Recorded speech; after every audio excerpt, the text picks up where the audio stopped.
Hello and welcome to another episode of the Blue is the New White podcast. Today, I get to sit down with such a great personality. Brandi Ferenc is an HVAC technician by trade and absolutely loves what she does. She grew up in a blue-collar family but admittedly didn't desire to pursue that path in high school. It wasn't until she realized that what she went to school for wasn't what she wanted to do for the rest of her life that she switched gears. Many people don't take that leap, especially in their mid-30s, but Brandi didn't hesitate. After 3 years of an apprenticeship in electric, she decided to start all over again in HVAC. Since then, she's been off to the races creating the kind of success that she always dreamed of. And as it often does, though, her definition of success has changed, but the skills, knowledge, and character she's developed in the industry only further enables her to do so. Brandi and I talk openly and honestly about the trades in general, captivating today's youth, and the possibilities and seldom known opportunities available in this line of work, and the type of success that can actually be achieved. As always, this show is not monetized and we don't run ads. We rely strictly on word of mouth from our listeners to further the mission. So if you enjoyed this episode, please take a moment to rate, review, and share it. The future generations of trade people depend on it, depend on you. So thank you again. Enjoy this episode of Blue is the New White with Brandi Ferenc. I'm here today with Brandi Ferenc. Brandi, welcome to the show, and thank you so much for lending me your valuable time today.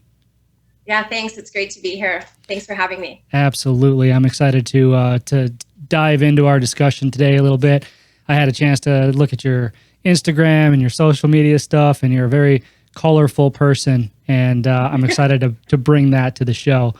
So for those of you who don't, or for those that don't know you, why don't you go ahead and introduce yourself and tell us who you are, where you come from, and your story.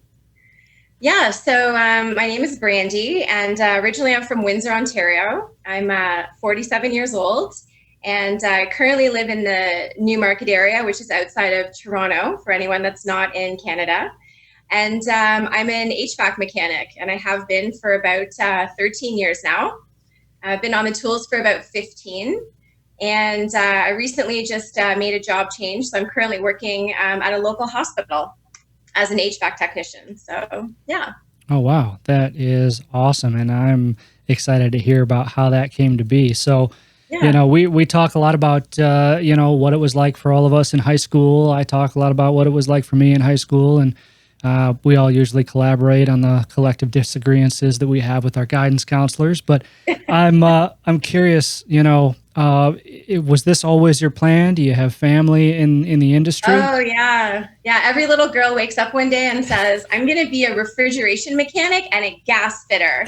Yeah. That's what every young girl dreams of, with the, with the princesses and the princes to rescue them. Yeah. No, actually, it's funny. I look back and I think I didn't even know this trade existed. The trade that I'm in. I did grow up in a blue collar family. My grandfather was a carpenter. My dad's an electrician. My brother's also an electrician. And I definitely wasn't the one in the family that they felt would go into a trade. I was geared towards university. And just like you said, in high school, this career path was definitely not made available to me in any way, shape, or form. I was university bound for a business economics career, and was a good student. And I actually started university when about 3 weeks after my 18th birthday. So that's where my life started, and obviously didn't end up that way. And this is a second career for me. So I didn't get on the tools until I was 32. And I actually I didn't finish university, but I took those credits and graduated college from an advertising program. And the biggest complaint when I did my internship was she can't sit still. She's never in her office.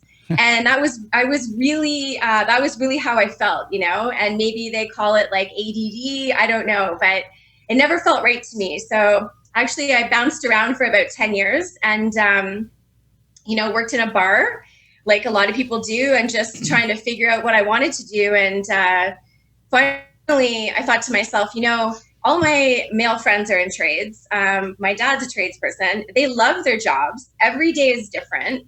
And I definitely didn't grow up wanting for anything. We had plenty of money, and everyone I knew was, they were successful. There was lots of career paths and different ways they could take their trade and their qualifications. And so one day I just said, that's what I'm going to do. So I actually went into a women in skilled trades program to kind of start that path. I wasn't able to get signed up traditionally, like you would hope out of high school. You just kind of get signed up as an apprentice. So I took a little bit of a different path, but I ended up in the same place, and that's all that matters. Yeah. Wow, that's incredible. So I'm a little curious in your university career, because this is a big thing that I talk about is college. Obviously, university is not for everyone. It's oftentimes what we're pushed towards in high school, and that's the narrative, right? That's the surest path to success. If you ask a guidance counselor, is, hey, get good grades, go to college, and then you'll be successful because you'll land a good job and all of this.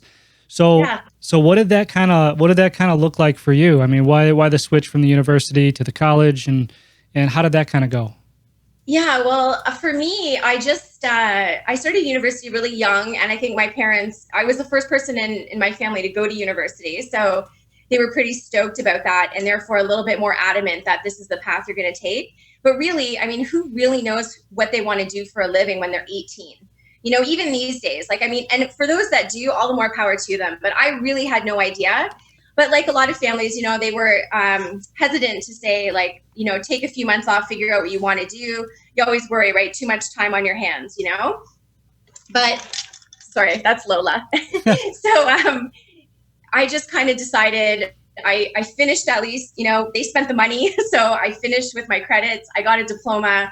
And then I just kind of said, at that time I was in my early 20s. And I just said, it's time for me to figure out really who I am and what I'm all about and what I want to do. So, through the years, I really liked the independence I got. And I found out quickly I was more suited to a career that was a little more challenging, and every day was going to be different. I couldn't see myself going to the same building every day in and day out at that time in my life. So, and I was a really hands-on person. I'm high energy, creative. I like to work with my hands. So, I used to help my dad with side jobs too when I was younger, but even my own family, for some reason, they felt like that would have been a lesser path for me, as to become a tradesperson, which I find ironic now. My dad couldn't be prouder. And he says it's just, they even at some point, they were like, we feel a little guilty that we didn't, consider that for you. But actually in my day, I mean, I am a little bit older. The people that went to, if you couldn't cut it at a regular high school, where I grew up in Windsor, the trades were taught at what was called a vocational school.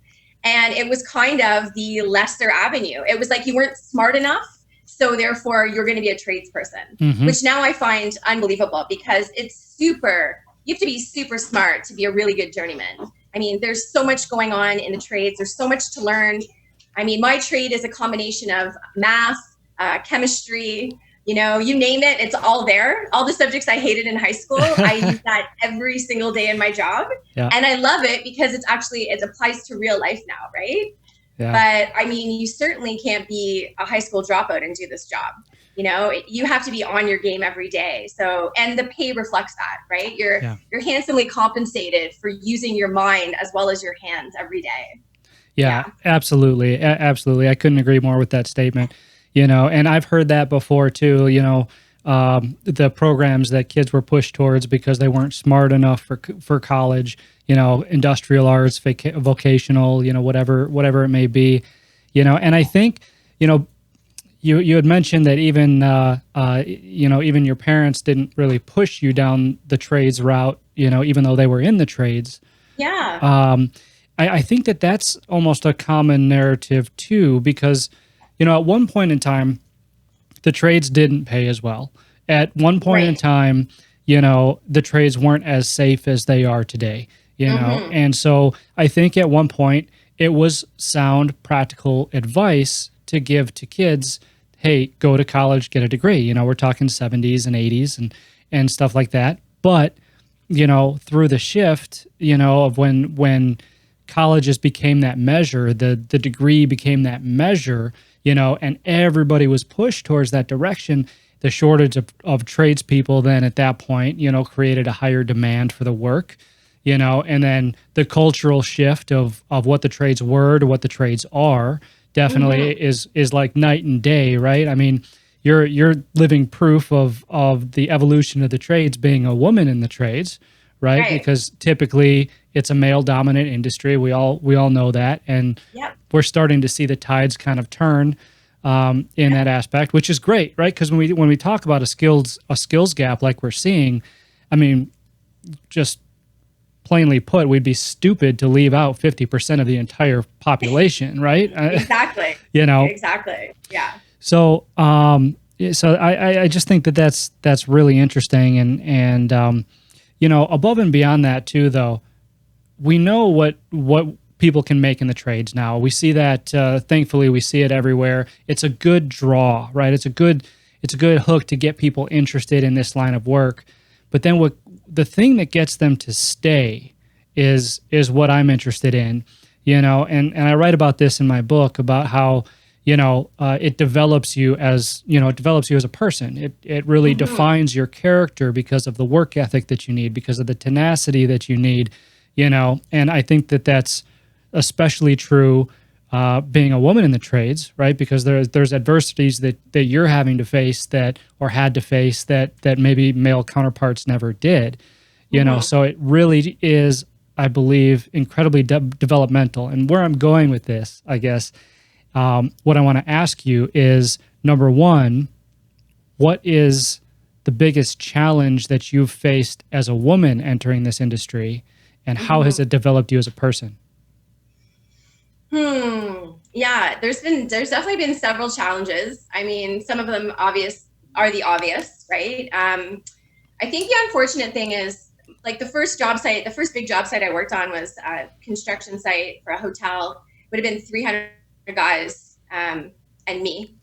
So, I mean, walking into that environment alone is really intimidating. I'll never forget, I was sitting in my car the first day. I showed up like an hour early. It was like 6 a.m. I'm in the parking lot. All the job trailers are there. And I called a girlfriend of mine who's also in the trades, and I was like, I can't do it. Like, I can't get out of my car. Like, I just can't. And she's like, just put your hard hat on, grab your shit, get out of the car, and go to the trailer. She's like, you just got to do it, Brandi. But I even remember, like, that first day, like, it was so overwhelming to me because you feel like there's this spotlight on you, you know? And when I first got into it, I mean, it was in the early 2000s, or no, mid 2000s. And I thought, you know, there's got to be a lot of women in this career now, because it's like 2000, you know, it's like 2005. There's got to be a lot of women doing this. And then all of a sudden you realize there's not, but yet I've already got one foot in the door and I want to do this now, right? So now my head's wrapped around it, and I'm a stubborn mule. So I'm like, I'm going to do it. So, I mean, after you get past that first initial shock, it all becomes very normal to me. So I think the hardest part is I look back and you think, there's a lot of stuff that you just got really used to that you probably shouldn't have got used to. But I kind of felt, you know, it was part of the gig and it's what I signed up for. So, I mean, there's obviously a little bit of pushback from some of the guys. And I take that with a grain of salt because they don't know me as a person. So it's not a personal attack when somebody might make a comment or, you know, might have some kind of a negative action towards me. For all I know, you know, they just went through a divorce and they're just kind of mad, period. Maybe the only women that they really have exposure to, like, you know, like their sisters or their aunts or their mothers, you know, if they're all a certain type of woman where maybe a little bit more comfortable in the home setting, then they just can't picture a female doing their job. You know what I mean? Mm-hmm. So they don't really have that context to say, oh yeah, it makes sense to me that a woman would do this job. You know, they just kind of shouldn't do this, then obviously the negativity comes out. But what I've found is even with the toughest cases is, you know, I go to work, I put my head down and I do my job. And that same friend of mine, you know, we are the last ones down for break and we were the first ones to get up from the table. And the guys really pick up on that work ethic, like you spoke to. And that really changes their opinion. So even a guy that seems a little bit abrasive at first and maybe not very accepting of you being there, there's been nobody I haven't had the power to win over. And that's strictly from just doing my job. You know, I don't take it personally because they don't know me as a person. They don't hang out with me on the weekends. They don't talk to me at night after work. So if they do make a comment towards me, it's like water off a duck's back, as they say, you know, and that's part of, I guess, what builds your character. But really, in the big picture, you can deal with that in any industry, in any environment, you know. Mm-hmm. And as far as minorities go, I mean, there's other ethnic groups that are also minorities in the trade, whether they're women or not, you know, and they also deal with some form of lashback. And I think that, you know, you do the job because you want to be there. And I love the work. I really do. You know, you get these opportunities, a little bit of luck, and then the rest of it is your work ethic, like you said, you know, and the fact that the work is challenging, like every day you're always learning. And as the equipment evolves, especially in HVAC, I mean, all trades, I can only really speak to HVAC myself, but, you know, our equipment is getting way more complicated. The electronics in these things are insane. You know, so I mean, that makes the job exciting and interesting. And I want to get up every day and go to work. So I kind of I deal with the issues as they come. But the biggest way I think that I've been successful is I just don't take it personally, which is hard for any human, right? I mean, if somebody's rude to you or somebody says something to hurt your feelings, it kind of makes you feel like, oh, like you want everyone to get along, right? But not the way the world works. So unfortunately, I would say obviously the gender is been my biggest obstacle. And it's funny, you'd think it was mostly from older people in the trades, but it has actually been from the younger generation. Really? Which, that's been probably the biggest pushback I get. Well, so, I think, and I could be wrong here, but I think the younger generation may rely more on the stigma, and the older generation may rely more on, hey, can you get the job done? You know? That's right. Yeah. Yeah. I had an old guy say that to me one day. He's like, you know, I don't really care as long as she can, like, you know, pick up a wrench and fix the equipment. I don't care what gender she is or what they look like. Right. But the younger guys, there is a little bit of a stigma that comes with it. But yeah, I don't know. And these days it's funny because I go to new job sites or I work with a new group of guys. For example, I have a new job now, so I've got a new crew, and I make kind of jokes like I got to break them in because I'm the first female on the team, right? And it takes them a little while to get used to the fact of like, no, it's cool. Like she's just one of the guys. And it isn't that I'm just one of the guys, because obviously I'm very much a female and I love my girl stuff too. But when I go to work, I'm there to work just like everybody else. And that's what makes me just the same, just a part of the crew. So, it's one of those things. It's tough when you're working with new people, but very quickly they wrap their head around the fact of like, oh yeah, like, you know, she's just like you and I. So it's okay. Yeah, no, very, very wisely said. And it's true. You know, I mean, you kind of have to go in with almost the stoic mindset of, hey, you know, I can only control what I can control, and you know, that's my work ethic and my quality of work and, you know, all of that. And if you focus on that, then, you know, the only people that are going to oppose you are the ones that are supremely ethically flawed, you know. And I don't think that, at the heart of it, I don't think that there's many of those people out there. There's definitely some assholes, you know, you can't get around that. But that's true of any industry, anywhere, of people in general. You're always going to have people that oppose you for no other reason than to oppose you, you know? So I think that, you know, go ahead. Yeah. And we're all human. So for all I know, you know, if that person is just having a bad day or a bad year or a bad month, it doesn't have anything to do with me. And we all go through those things. Like you try not to bring your baggage to work, but hey, you know what? It happens. And that's why I think that's my best advice is I always tell the young girls when I'm talking to them and they have a bad day and they call me, I'm like, you know, you can't take it personally. You know, the same thing, like I have girls call me, some of the girls I mentor, and they're like basically locked in a washroom sometimes, which sounds kind of extreme, but you know, they're taking a moment and it's like, oh, this guy's coming on really strong. Like he's being really aggressive, you know? And my advice is always like, you know, just put your head down, you know, do your job. If for some reason you can't like avoid him or like outsteer or outmaneuver him, then you might have to take it to the next level. But I always find like if you just don't fuel the fire, it'll put itself out, you know? And like you said, those are those people you're just never going to change, which is okay, right? Yep.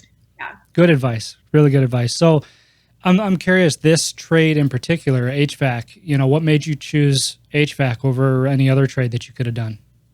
Yeah, so that's kind of funny. I wanted to be an electrician first and foremost, like my dad, right? And couldn't get signed up in electrical. And after the Women in Skilled Trades course I took, I ended up taking my gas fitter ticket at night. So here in Canada, the gas fitter is not like your red seal, but you take it in 3 parts.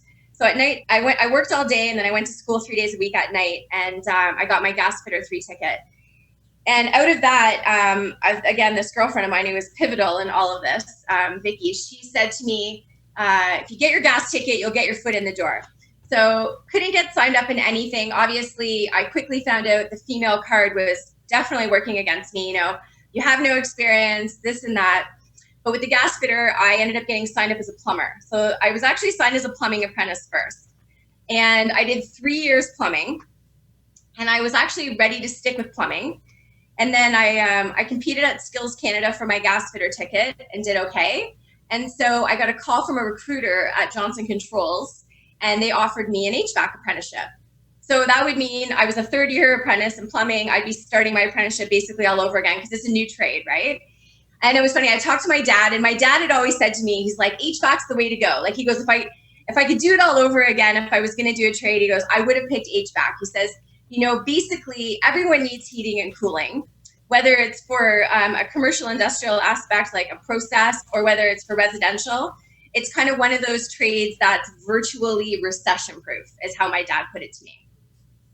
You know, there's a lot of things I think my dad left out that he didn't know about HVAC, like the on-call schedule.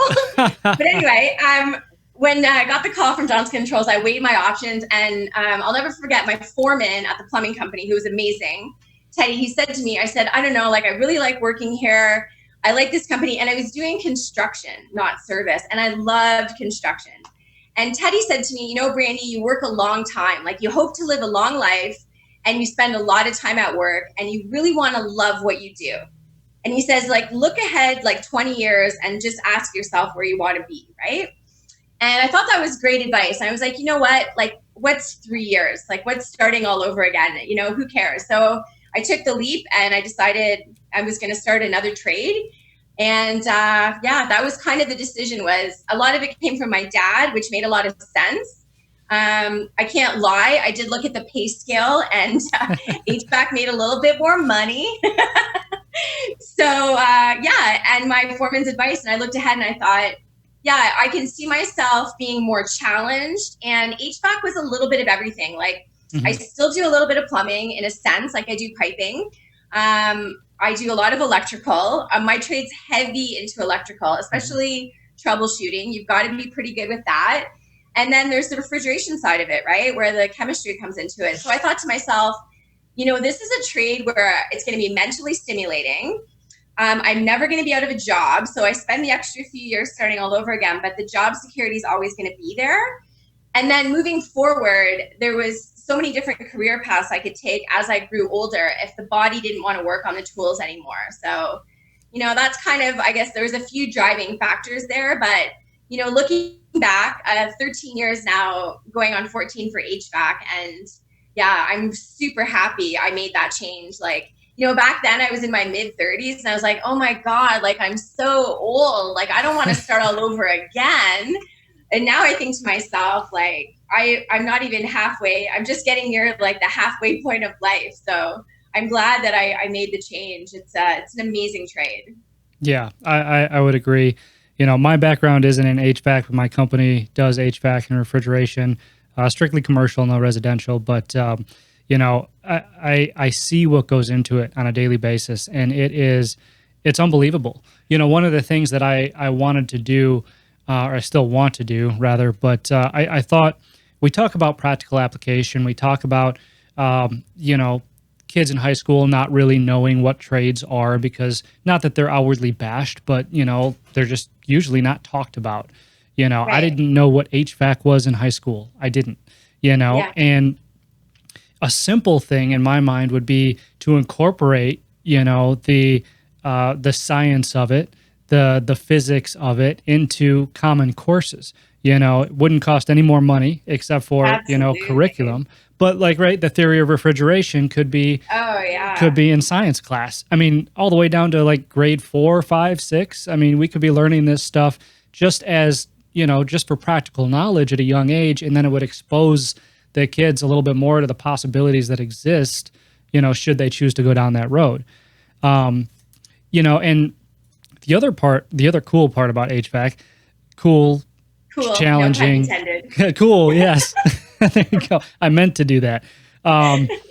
No, but you mentioned how advanced some of these units are getting, and it is remarkable. I mean, I don't know if you've worked on like Aeon units and stuff like that, but and some of these new Lennox units that are controlled by EMS systems, and oh my goodness, I mean, kids love technology now, right? Young people love to get into technology, and none of them realize the type of technology that's available in this field.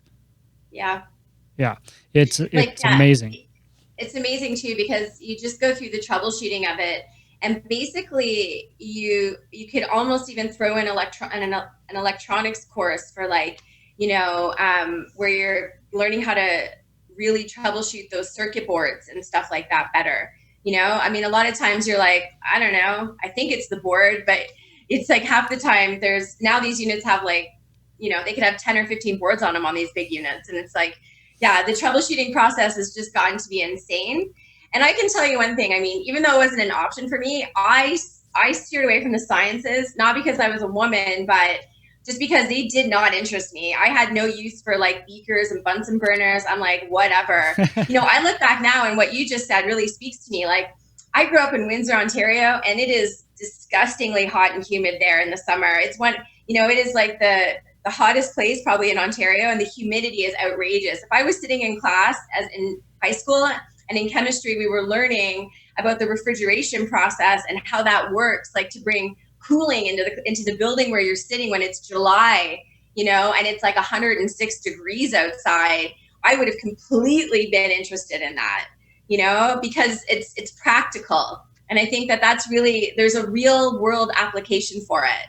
And I mean, that's where I think you lose a lot of kids when you're in school. Like, if you don't think you're going to use it when you get out there, like, what does it matter? Even when you get into maths and with the geometries and all that too, right? I mean, it's so applicable to the trades. Oh yeah, so, absolutely. And I think it'd be easy to attract that attention too. I mean, all you have to do is say, that's not cold air coming out of those vents. It's just air without heat.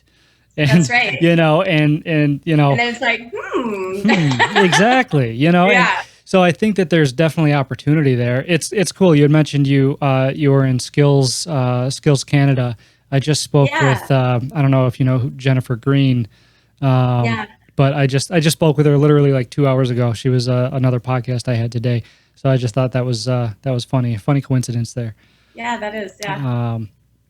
But that's really cool. I'm glad I got to hear that that story of why you chose HVAC, because it is. I mean, people just don't know, and that's part of what I'm trying to do here is educate, people as to what it all means and where it can take them. So, going back to not when you were in high school, but high school today, kids that are in high school today, they still have this perception that we're talking about the trades. It maybe it's low pay work, or it's subpar to a college education. What can we do? What can we do to change that perception of the trades, aside from adding a refrigeration course? Honestly, I think it's like anything else. It's like, I don't want to sound cheesy by saying advertising, but when you want to change the perception or kind of re-educate the public of really what something is about and how it's kind of it's almost misnamed now. And like you said, way back when, they're probably right, but it has come so far, right? I think, I can't say for just in general, but a lot of the women in skilled trades events that we do with all the different organizations here in Ontario, the parents come with the girls at night if it's an evening thing, right? And the school boards, if it's a daytime thing, the school boards bring like busloads of kids to some of these events. And I think that's where it all changes, right? It changes by igniting that interest and that spark of, hey, like these are the options, and we're pretty blunt about it. Like, this is your pay scale, this is how it goes. And you do need a college education. Like, so in Canada, obviously our apprenticeship system is a little different than the States, but like our trade it's almost a 5-year apprenticeship.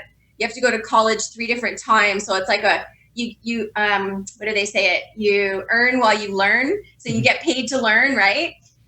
And I think that it really stems from education is what's going to change the perception, letting people know this is what we're all about these days, having people like yourself, educate the public, as well as getting into the people that are educating the kids that are going home with the information to their parents. So that's the school board system, right?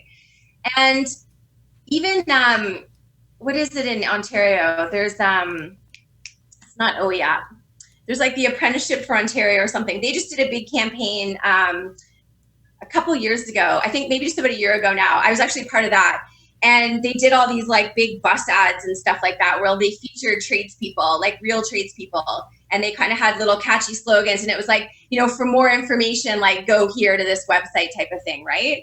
But I mean, really, we've got to just saturate the market and get the word out. But I think you're seeing that change, because there's much more generations now where, the father and then the son or the daughter are coming into it, and it kind of snowballs from there. Because there's a lot of places now where people are graduating from university here in Canada and there aren't any jobs for them. They're coming out of school with like $100K in debt, right? And there's no jobs, and I mean, especially for the pay equity, and we preach that to the girls as well. I mean, it's sad to say, but there is still pay, like there's an inequity in pay between men and women that do work the same jobs in other fields, and that's one of the great things about the trades. If you are suited to that type of work, there doesn't say male or female, it's just journey person. If you're licensed, this is what you make, right? And as an apprentice, it's a percentage of that. So it's a great pumping point as well, as well as, like you said, the technology, getting it out there that, you like to work with computers. Well, this job, you're going to use your brain and you're going to use your hands. And to be honest with you, with Johnson Controls, we were all running around with laptops this past year before I left, because most of our equipment, we have remote access to it now. So we can monitor and troubleshoot some of our equipment right from sitting at home on your couch, right? Yep. So you have a service call, and instead of having to get out and roll in the truck right away, you are already diagnosing that piece of equipment, looking through the parameters online on your iPad or your laptop. So I kind of think there's no real way to change the perception other than, education. It's just getting the word out, and I guess going from there. Yeah, no, and that makes sense. Getting the word out, and I think that it's super impactful too when the word comes from young people, because their peers are more likely to listen. And that's something that I learned since I started doing all this is, I mean, I went into it trying to be a voice, for the young people and get them to listen, but they're still, it doesn't matter what I say, it doesn't matter what you say, they're still more apt to listen to the person sitting in the desk next to them, they're their same age, with their same interests, with their same, mindsets and everything else. It just makes that much more of an impact, so I've had the... So it's the Ontario Youth Apprenticeship Program. So while they're still in school, like high school, they actually are out getting some job experience on the tools, and it gives them a chance to try out, like, you spend some time doing electrical or plumbing or HVAC, and they kind of get a feel for something, right? And that's where I think where you're saying it spreads from peer to peer. Like maybe their buddy decided they didn't want to take that program, but then, over lunch or whatever at night, they're like, it was really cool today. Like I piped up this system, or like I wired up this receptacle, and then, next thing you know, there was power there where there wasn't before. I really see the kids light up. Like when they get their hands on something, I mean, and how much fun is it to play with power tools? I mean, safely, of course, right? Yeah. But like, how much fun is that? Like, you talk about you want to sit at home and play video games. This is like the real deal, you know? Oh yeah, my wife still yells at me because I walk up and down the aisles at Lowe's going zzz, zzz, zzz, zzz, zzz, zzz. You know? Can't help it. Yeah. Like, I mean, power for everything. I got a squeegee that runs off of a battery. I've got like a giant toothbrush that's like a grout cleaner that runs off a battery. Like, if it's got power to it, like, I want it, you know? Yeah. And it's really, I don't know. I find that's kind of one of those things too. There's some events you just go and talk to the kids, and that's one thing. And there's other events we do, which maybe this could expand beyond just the women in skilled trades realm, and it could just expand into young people in general. And like the girls get in like bobcats and like diggers, you know? So there'll be demos and people manning these demos for an entire 8-hour day we spend at this one college in Kitchener, Ontario. It's called Jill of All Trades. And and the girls, and the girls literally are doing hands-on projects. So there's a carpentry shop, you know, there's a rigging demo. So, you know, they might have a flange that weighs like, you know, 200 pounds, and you've got these girls that weigh 70 pounds soaking wet. And, you know, when you first ask them, hey, could you think you could lift that up? And it's like, oh no, I could never lift that. And then you show them like, you know, the dynamics of hooking it up with a trolley and a chain fall, and then they chain fall this valve up, and like they light up, you know. It's so empowering, and I think it's satisfying to them, right? Yeah. Because you know, what young person doesn't want to feel like they can conquer the world, right? They've got all that energy already. It's just giving them that confidence, you know, and that's what those events really do. They kind of give them the confidence that they can go and tackle those types of things. So getting their hands on the tools at a young age and giving them a little bit of experience, I think goes a long way, you know. And then from there, obviously, they take to Google. So, and then the world is all out there. Yeah, yeah. Plus, they have people like you to look up to on Instagram, sharing all your cool stories and stuff like that. Maybe not all my stuff, but yeah. Maybe not all of it, but you know, not until they're older. But no, and I like the way that you said that. You know, they feel like they can conquer the world because, you know, being able to show them this kind of stuff at a young age is great, and I think that it really makes an impact on their education and their mindset of just what it all means. But the other side of that is that different generations view the world differently, right? So the younger generation, I can't speak for all of them, obviously, but collectively, right, they're a little bit more in tune with the community and wanting to change the world in some way, shape, or form. And my argument has always been, well, if you want to change the world, why not manufacture it? You know, why not be in a field that actually changes physically the way that the world is seen? Because ultimately that's what the trades are. That's what the trades do. You know, everywhere you look, you know, whatever you see is a result of the trades. I mean, you walk down the street. They can be the ones responsible for either designing or actually physically building, like, you know, the new energy efficient smart buildings, you know, the living walls, the living roofs, like all of those systems, like it does speak to that generation, you know, and they're the ones that kind of can even take that technology further and be the ones to help implement that into more places, you know.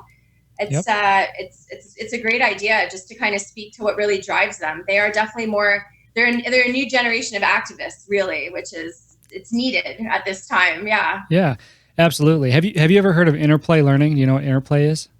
No. Okay. So, I just had a podcast with the CEO of Interplay a couple of weeks ago. Last week, I don't know. I've lost all concept of time.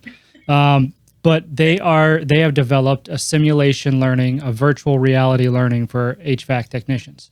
So okay, I saw part of this. Yeah. Okay. Yeah. So, you know, it's really exciting to look toward the future, because I don't care who you are. If you put on a virtual reality headset, you're going to have fun. And, you know, and that was a big thing, you know, that I noticed in this industry. We talk about training, we talk about getting people interested. Man, if somebody walked into my high school when I was in high school with a VR headset and said, hey, put this on and tell me if you want to do this for a career, honestly, I don't know if I would have cared what was behind those goggles. I probably would have picked it as a career, you know? 100%. So I think that there is definitely some exciting technology on the forefront of this industry, and it's only going to get better. And it could be a very pivotal in the next generation. Yeah. I would even love that kind of training, even at this point. I mean, who wouldn't want to do that, right? Who cares if you already have a ticket? So That's right. Yeah, I haven't implemented the VR portion of it yet, but I implemented the simulation portion of it, which is essentially the same thing, except you can't, look around you. But it's like you're playing a video game, and it's really wild because, you get to look at it, feel it, go on site. You have a meter in your hand. You have to choose which terminals to test and all the different things. It's really wild what this industry is doing, and I think we're making some really awesome progress toward closing that skilled trades gap by way of getting the interest of younger people. And hopefully, my book and my podcast and and just everybody who's got a voice in this industry is going to be pivotal in doing that. Absolutely. One question I have, because you'll hear the older generation say, well, the newer generation doesn't want to work. They're afraid they're afraid of hard work. Yes. And although I'm kind of like Benjamin Button, I'm pretty sure I was born like 100 years old. I don't really, I don't think that that's it. I mean, I see where they're coming from, and I see where they could draw that conclusion, but I don't think that is it. What do you think about that with what you've seen from the younger generation? I don't think that at all. And I'll be completely honest with you. I'm pretty sure my grandfather said that about my generation. Exactly. I'm pretty sure like a couple decades before all of us, we've all been considered lazy, which isn't the truth. I don't think that it's that they don't want to work at all. I think they work in a different way, like you said. And I mean, why wouldn't they? I mean, they've grown up with technology like no other generation has, right?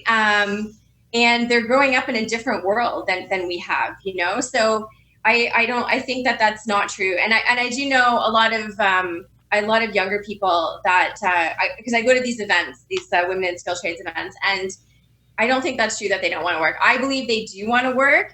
I just think, like you said, it's getting the message across to them in a language that they understand and that speaks to them. Yeah. Because kind of like me, I think I didn't even know what HVAC was 20 years ago, I'll be completely honest. And had someone just kind of said, oh yeah, like it's heating and cooling, and it would have been like, oh, okay. But if I kind of would have got to spend like a day in the life, that would be pretty cool too. And I've tried to, unfortunately in Ontario, there's a lot of safety things that go about it. I work mostly commercial industrial.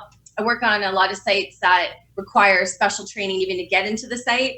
But I constantly have tried for that too. Like another way to get people interested is, to have shadowing for the day, have the opportunity to have someone on a day when you're not doing anything too insane, but, to get them out on a job site and just to think like, how cool would this be like every day, right? You're going to go to a different building. You're going to climb up a ladder. They're very, I think the younger generation, they're fitter. They're more health conscious.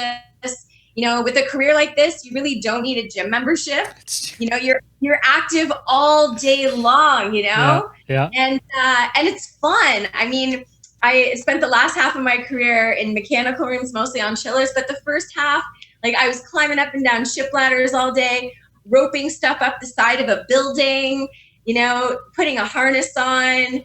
It's all cool stuff, So I kind of think to have them out there too, to get them to get that experience of just, see a day in the life of, it's kind of cool because I don't think we're doomed. I think they're going to take great care of us. And I think there's great things to come from that generation. I think they're definitely going to take it to the next level. And obviously, your friend at Interplay there has got his finger on the button because that's so cool. I mean, it's way different than when I went to trade school and we just had the little, the piece of plexiglass and you got to plug and play for your electrical troubleshooting, right? Yeah. It's like the motor doesn't start. What wires are you going to look for? So yeah, no, absolutely. And on the topic of a change of scenery every day, I don't know if you've ever, and I'm sure you probably have, you've been doing this a little while now, but I got to say, when you're on the rooftop during the day, yeah, it can get hot. But if you're ever on a rooftop, at sunrise or sunset, there's no way you can't just take a second. You know what I mean? And you got to. Look over the skyline and just say, there are worse ways to make a living. Yeah, this is fantastic. it's the perk of the job, man. Like, yeah, you get to be in some pretty cool places. And like I worked at a nuclear facility with my company for, I mean, over 5 years. And I just thought that was the coolest stuff ever. Like I was, you know, the first time I went, it was just like wide eyed, you know, I think it's great. The stuff that you see and the places that you get access to.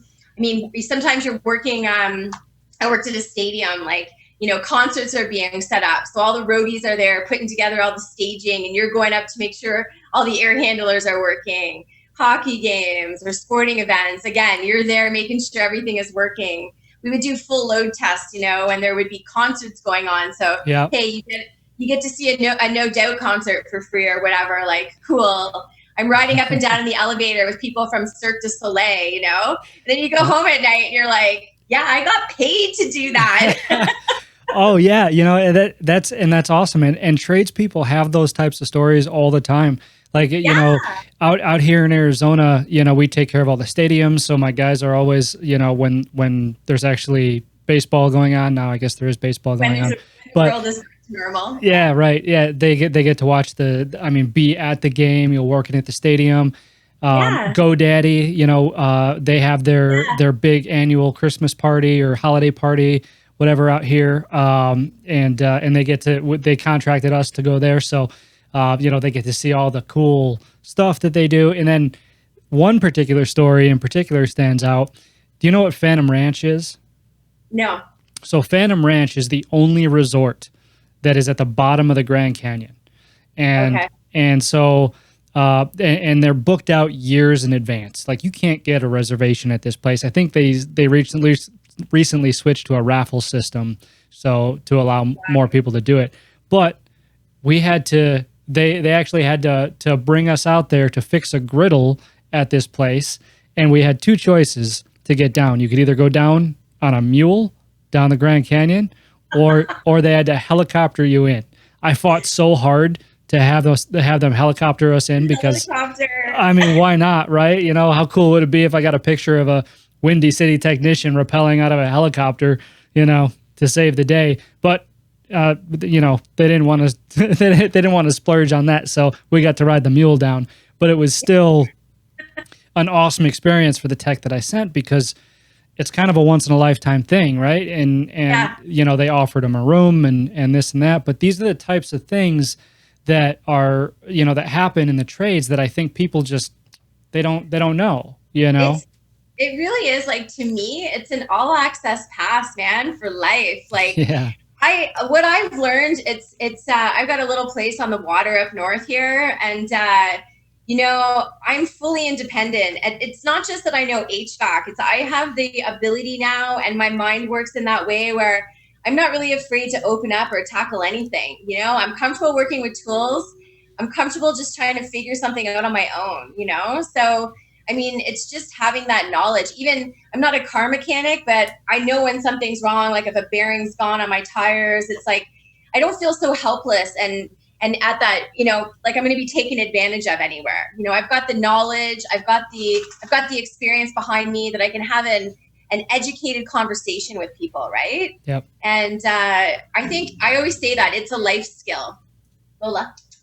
She's gonna bark. It's all right. She's looking at people at the window. I always say, like, you're learning life skills, you know? This isn't just about making money. Like, it's not just your career, it's all transferable. So I like that part too, right? It's not just a job where it's only useful at the place you work.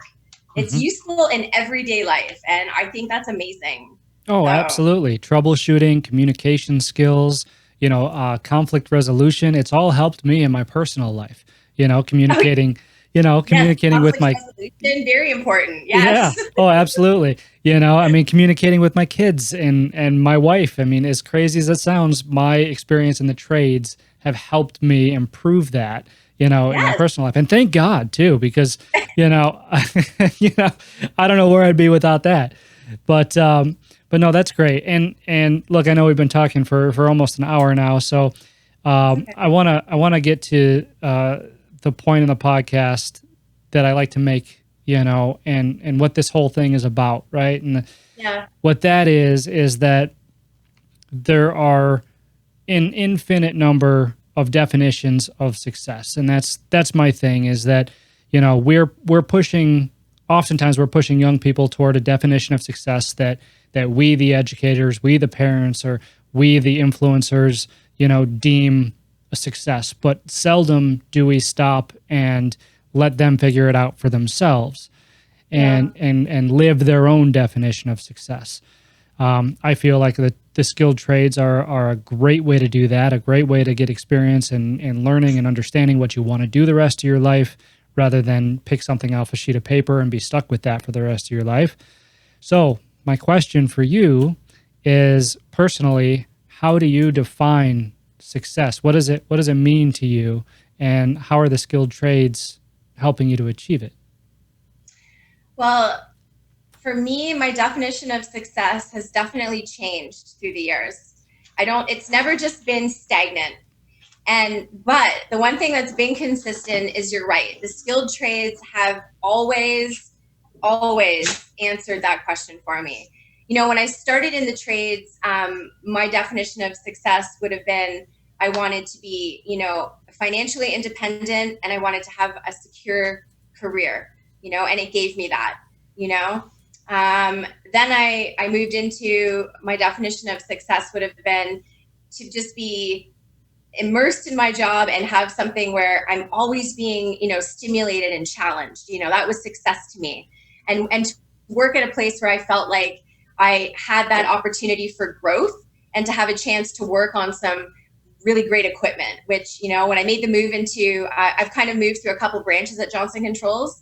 And every time I've made a move, it's been for the better, because it's kind of brought me to that next level of success.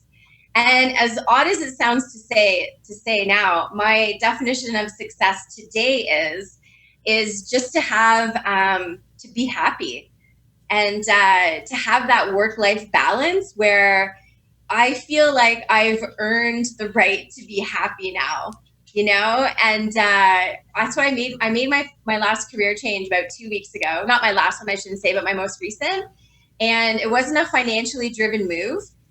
And it was totally based on lifestyle. And there's nothing, I don't feel guilty about it anymore. I feel great. Actually, I never felt guilty. I shouldn't say anymore, but I don't feel guilty for making the change, for deciding I don't want to be on call anymore, and I don't want to work the crazy hours, because I feel like I've worked to this point in my career where I've earned it, Yep. And I get to sit back and enjoy it. And I'm part of a great team. I like working in the healthcare environment, and I feel like I'm making a difference. So, today that's my definition of success, is being happy, and I am like, I couldn't be happier. And I look back over my career and all the ups and downs it's brought me, way more ups and downs. And I'm grateful for it. It's an amazing trade, and it's been such a great ride. I look forward to seeing what this next chapter brings. It's brought me Lola, come. My agitated rescue dog here. She's been being very good, actually. So yeah, for me, I don't know if that makes sense, but success has changed for me over the years. And I can honestly say, like, I would definitely add successful to my resume. Like, I'm very happy with what the trades brought me.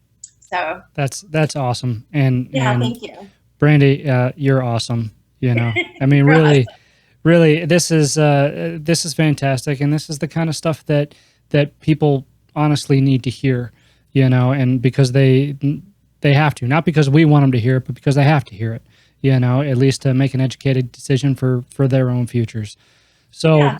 That being said, Brandi, I'll let you get back to it, but thank you so much for spending your valuable time with me today. Why don't you go ahead and let people know where they can find you, or, you guys can find me on Instagram at ChillerChick, CHLRCHK. It is not PG, but it's a lot of fun. I got some work stuff on there, and my rescue dog Lola's on there too, so you guys can find me there. And everybody keep grinding away. We're all part of this big HVAC family out there, and it's a wonderful community to be a part of. We all provide an essential service every day, so work safe and play safe. Absolutely. Thanks so much, Brandi. Thanks for having me.